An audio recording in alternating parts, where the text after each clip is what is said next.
Matthew. William, little kid, take nothing personally. This is designed to crack you open. Because if we crack you open, you'll know how to share light. I love that. Your job is not this challenges you face and the light and the love and all that is to be used as wisdom to share for others.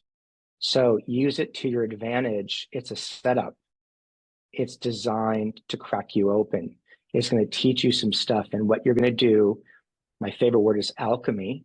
And we're going to help you use alchemy through schooling, through mentors, through colleagues, through therapy, through reading, through all of it, so you can help others alchemize as well. That's what I would tell him. And that's what school can do for people. School can be liberation for people. It's not this exam stuff and this, but it's about liberation. And if you go to school, you know, that building a bridge and you never see yourself, you're the kid of color, the gay kid, the Latino, the trans kid, whatever, and you don't see yourself.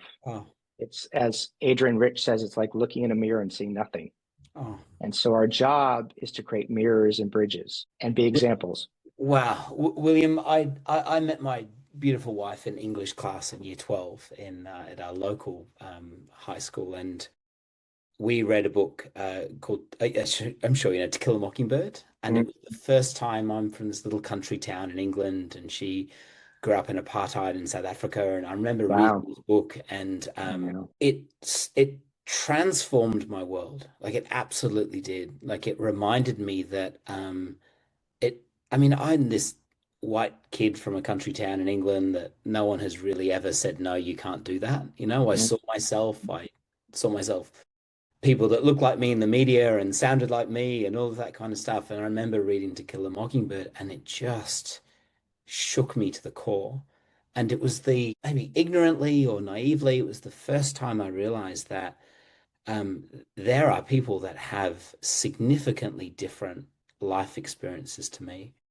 And I love that story of those books that you read that just sort of, in many ways, shook you to the core or rebuilt you or redefined you in certain ways. I think that's so beautiful. Have you reread any of those books since your I think I've got them all still. I think I've got them all. Yeah. And do they speak to you differently at different points in your life, or?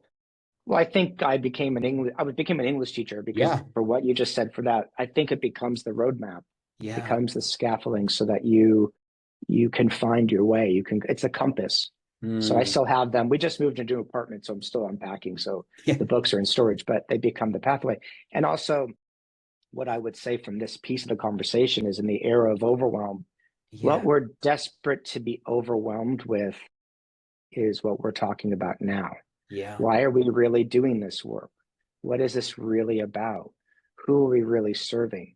Who will people become of it? And unfortunately, it's turning into this standard and this NAP plan and I understand that, but let's get back to what it's about. But in the era of overwhelm, what it's doing to people is they're losing meaning and purpose because we're forgetting our why. Having time to talk about what is this about? And I think it's education is an act of freedom for people.